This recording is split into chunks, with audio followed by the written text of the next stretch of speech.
સુરત જિલ્લામાં અતિભારે વરસાદના પગલે ગ્રામ્ય વિસ્તારમાં ઘણા ભાગોમાં જળબંબાકારની સ્થિતિ સર્જાઈ છે। બારડોલી તાલુકામાં ભારે વરસાદથી નસુરા ગામનો હળપતિવાસ ફેરવાયો બેટમાં। નસુરા ગામના હળપતિવાસમાં પાણી ભરાતા 100 થી વધુ પરિવારોને હાલાકી પહોંચી। હળપતિવાસમાં રહેતા લોકોને દવાખાને તેમજ સ્કૂલે જતા બાળકોને મુશ્કેલીનો સામનો કરવો પડી રહ્યો છે। જેવા રસ્તાઓ આપણા ઓવરટોપિંગના લીધે બંધ કરેલા છે અને દરેક જગ્યાએ આપણે જીઆરડી જવાનોને પણ મૂકેલા છે અને સમગ્ર વહીવટી તંત્ર અત્યારે એક્શન મોડમાં છે અને ગ્રામ્યજનોને આકસ્મિક કારણો સિવાય બહાર ના જવા માટે પણ અમે અપીલ કરેલી છે। નસુરામાં ફળિયામાં પાણી ભરાયેલું છે એટલે અત્યારે અમે લેવા આવેલા છે, પરંતુ કોઈના ઘરોમાં અત્યારે પાણી નથી ભરાયેલું, રસ્તા પર પાણી ભરાયેલું છે। એટલે ગ્રામ પંચાયત સાથે અને સરપંચ અને તલાટી અમારા અહીંયા જ છે, જીઆરડી જવાન પણ તૈનાત છે કે લોકોના પાણીમાં ના જવા માટે અમે સૂચનાઓ આપી રહ્યા છીએ। અત્યારે એક જ ફળ્યું છે જેમાં 70 થી 75 જેટલા ઘરો છે, સંપર્ક વિહોણા છે। અત્યારે સ્થળાંતરની સ્થિતિ ક્યાંય પેદા નથી થયેલી, પણ અમે એક્શન મોડમાં છીએ કે જો જરૂર લાગશે તો સ્થળાંતર કરાવીશું। દક્ષિણ ગુજરાતમાં ધનાધનની સ્થિતિ ખાસ કરીને વાત કરીએ સુરત જિલ્લાની અંદર વહેલી સવારથી તમામ તાલુકાની અંદર ભારે મેઘ ખાંગા થવા પામ્યા છે। દ્રશ્ય બતાવવાનો પ્રયાસ કરીશ કે બારડોલી તાલુકાના નસુરા ગામની આ જે દ્રશ્ય છે, નસુરા ગામના જે મુખ્ય ફળિયું છે ત્યાંથી હળપતિવાસમાં જવાનો જે માર્ગ છે એ સમગ્ર માર્ગ પાણીની અંદર ગરકાવ થવા પામ્યો છે। દ્રશ્યની અંદર જોઈ શકો છો કે કેરસમાં પાણી ભરવા પામ્યા છે। આ જે હળપતિવાસના 100 થી વધુ પરિવારના લોકો આ ગામના આ મોહલ્લાની અંદર વસવાટ કરે છે ને દ્રશ્ય અંદર જોઈ શકો ખાસ કરીને આ જે લોકોએ કોઈ અન્ય વૈકલ્પિક માર્ગ પણ નથી, આ જ રસ્તા પરથી અવર જવર કરવાની નોબત આવી છે। અને ખાસ કરીને આ જે ગામ છે એ કુલ વસ્તી 970 જેટલા લોકોની અહીં રહીશોની વસ્તી છે, જ્યારે આ ગામને ખાસ કરીને જે માર્ગ બંધ થવાથી વહીવટી તંત્ર દ્વારા પણ હાલ જે સચેત કરવામાં આવ્યા છે। આપણી સાથે સ્થાનિકો જોડાયા છે, સ્થાનિકો સાથે વાત કરવાનો પ્રયાસ કરીશું। ઘણો ટાઈમ થઈ ગયો। આ મેઇન રોડ અમારો એક જ રસ્તો છે, આ જોવા એક જ આવા જવાનો રસ્તો એક જ અમારો। કોઈ માંદું પડે મૂકે તો પણ આ જ રસ્તે જવું પડે। હા, આ જ રસ્તે જવું પડે। કઈ બી પ્રોબ્લેમ હોય તો અમારે આ જ રસ્તે જવું પડે। કોઈ બી પ્રોબ્લેમ હોય કે કોઈ એક્સપાયર થઈ ગયું હોય, કઈ ડિલિવરી પ્રોબ્લેમ હોય કે કોઈ બી પ્રોબ્લેમ હોય તો અમારે આ સ્થાનિકો જણાવી રહ્યા છે ખાસ કરીને ખાડીપુરની સમસ્યાને લઈને ગામના હળપતિવાસની વિકટ પરિસ્થિતિ બનવા પામી છે। ખાસ કરીને સ્થાનિકો જણાવી રહ્યા તે મુજબ કે 108 જેવી ઇમરજન્સી પ્રભાવિત થયેલા વિસ્તારોની અંદર જઈ શકી નથી। કેમેરામેન સ્મિત રાઠોડ સાથે કેતન પટેલ, ન્યૂઝ 18 ગુજરાતી, નસુરા, સુરત। સુરત જિલ્લામાં ભારે મેઘ ખાંગા થયા છે। બારડોલી પંથકમાં અવિરત ધોધમાર વરસાદ ખાબક્યો। બારડોલી સ્ટેટ હાઈવે પાણીમાં ગરકાવ થયો। બારડોલીથી કદોડ જવાના માર્ગ પર પાણી ભરાઈ ગયા। બારડોલી કડોદ સ્ટેટ હાઈવે જળમગ્ન થયું છે। ઘૂંટણસમાં પાણી ભરાયા છે। ગુજરાત સરકારના હવામાન ખાતાએ દક્ષિણ ગુજરાત ઉપર આપ્યું છે રેડ એલર્ટ। રેડ એલર્ટની પગલે સરકારની આગાહી સાચી પડતા દ્રશ્યો સામે આવ્યા છે। ખાસ કરીને સુરત જિલ્લાની અંદર તમામ તાલુકાઓમાં વહેલી સવારથી અતિથી અતિ ભારે વરસાદ વરસી રહ્યો છે।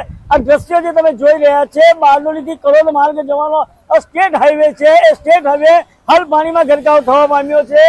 લોકો જીવના જોખમે વાહન પસાર કરી રહ્યા છે એવા દ્રશ્યો સામે આવ્યા છે। તો બીજી તરફ આ જે મુખ્ય માર્ગ ઉપર આવેલી આ જે વરાડ સાર્વજનિક હાઈસ્કૂલમાં પણ વરસાદી પાણી ભરાઈ જવા પામ્યા છે, જે અંતર્ગત જે શાળાના મુખ્ય આચાર્ય એ તમામ બાળકોને પણ શાળામાંથી રજા આપી દેવાની નોબત આવી છે।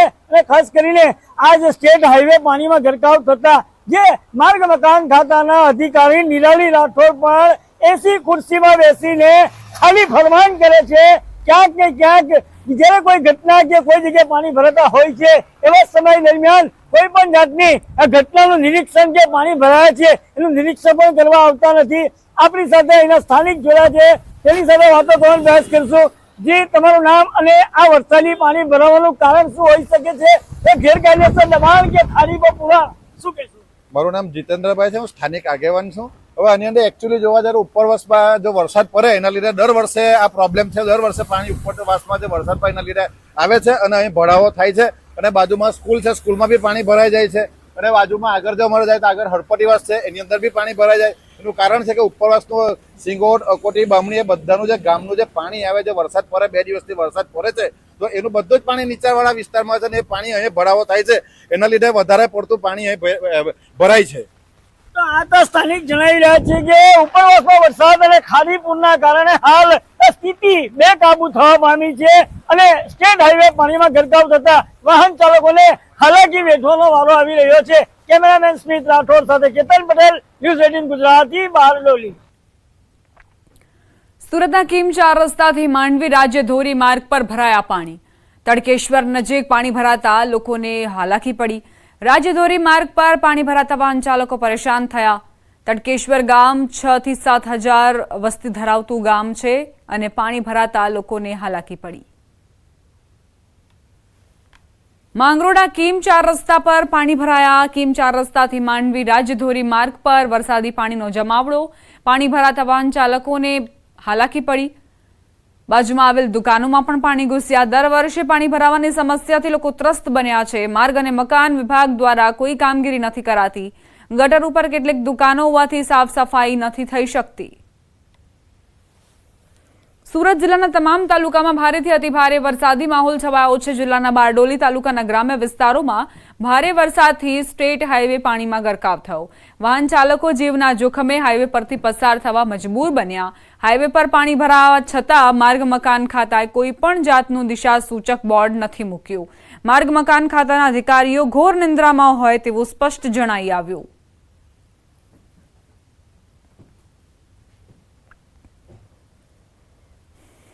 અષાઢમાં અનાધારની સ્થિતિ ખાસ કરીને વાત કરીએ સુરત જિલ્લામાં ધનાધન વહેલી સવારથી જ વરસાદી માહોલ ભારેથી અતિ ભારે વરસાદ જોવા મળી રહ્યો છે.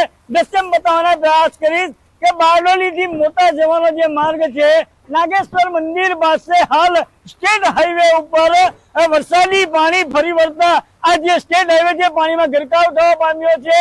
સામે પર મોટા વિહાર પલસા ખરવસા તરફ જવાના માર્ગ ઉપર હાલ વરસાદી પાણી ફરી વળતા હાલ સંપૂર્ણ રસ્તો બંધ થઈ જવા પામ્યો છે. હું પાછળ પણ દ્રશ્ય બતાવવાનો પ્રયાસ કરીશ કે હાલ જે આ વરસાદી પાણી જે સ્ટેટ હાઈવે ગરકાવ થયો છે, જે અંતર્ગત અહીં વાહનો પણ ખલબલો થઈ જવા પામ્યો છે. ટ્રાફિક જામની સમસ્યાઓ સર્જાય છે. તમે દૂરથી જોઈ શકો છો કે ઇમરજન્સી સેવા 108 જેવી એમ્બ્યુલન્સ પણ હાલ આ ટ્રાફિકની અંદર વરસાદી પાણી ભરાવાના કારણે. કપરાડા તાલુકામાં સતત વરસાદ વરસી રહ્યો છે. કપરાડા તાલુકામાંથી પસાર થતી કોલક નદીમાં ધસમસતો પાણીનો પ્રવાહ પસાર થઈ રહ્યો છે. કેટલીક જગ્યાઓએ લો લેવલ કોઝવે અને નાના પુલ પર પાણી ફરી વળ્યા હતા. બુરલા ગામ નજીક કોલક નદીના પાણી કોઝવે પરથી પસાર થતા બંને તરફના લોકો અટવાયા હતા. ભરૂચ જિલ્લાના અંકલેશ્વરમાં ભારે વરસાદના પગલે સિનિયર સિટીઝન બાગમાં એક મોટું મહાકાય વૃક્ષ ધરાશાયી થયું. સદનસીબે બાગ બંધ હોવાથી મોટી હોનારત ટળી. પાલિકાની ટીમ દ્વારા ધરાશાયી થયેલ વૃક્ષને કાપવાની કામગીરી હાથ ધરાઈ. તો બીજી તરફ અંકલેશ્વરના અનેક નીચાણવાળા વિસ્તારમાં 4.5 ઇંચ જેટલો વરસાદ પડવાથી વૃંદાવન સોસાયટી સહિતના વિસ્તારોમાં પાણી ભરાયા. આણંદના કેટલાક વિસ્તારોમાં વરસાદી વાતાવરણ. તારાપુર વટામણ ચોકડી વિસ્તારમાં વરસાદ ખાબક્યો. તારાપુરમાં 2 કલાકમાં 1.5 ઇંચ વરસાદ વરસ્યો. હાઈવે પર વરસાદના કારણે મુશ્કેલી પડી. હાઈવેની પાસેના ખેતરોમાં પાણી ભરાયા.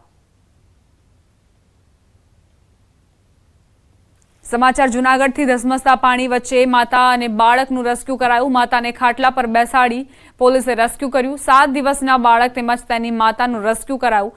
બાળકને પોલીસે છત્રીમાં રાખ્યું. માણાવદરમાં નીચાણના વિસ્તારોમાં પાણી ભરાઈ ગયા છે. આ દરમિયાન બાળક અને માતાને બચાવીને પોલીસે સરાહનીય કામગીરી કરી. સમાચાર રાજકોટથી. ગણોદ ગામની સીમમાં જળબંબાકાર. હજારો વીઘા ખેતીલાયક જમીનમાં પાણી ફરી વળ્યા. વેણુ નદીના પાણી ખેડૂતોની ખેતીલાયક જમીનમાં ફરી વળ્યા. હજારો વીઘા જમીનમાં ફેર વાવણી કરવી પડે તેવી સ્થિતિ સર્જાઈ. રાજકોટના ઉપલેટામાં ધોધમાર વરસાદ ખાબક્યો, જેના કારણે શાળામાં પાણી ઘૂસી ગયા. ઉપલેટાની ટીજે કન્યા વિદ્યાલય અને દરબારગઢ સ્કૂલની બિલ્ડિંગમાં વરસાદી પાણી ભરાયા. સ્કૂલના ક્લાસરૂમ, સ્ટાફ રૂમ તેમજ કમ્પ્યુટર લેબમાં પાણી ઘૂસી ગયા. સ્કૂલ શિક્ષકોના મતે તાજેતરમાં શાળામાં ફિટ કરેલા પેવર બ્લોકના કારણે શાળાના રૂમમાં પાણી ઘૂસી ગયા છે. પાણી ઘૂસી જવાને લઈને વિદ્યાર્થીઓ તેમજ શાળાના શિક્ષકોને હાલાકી પડી.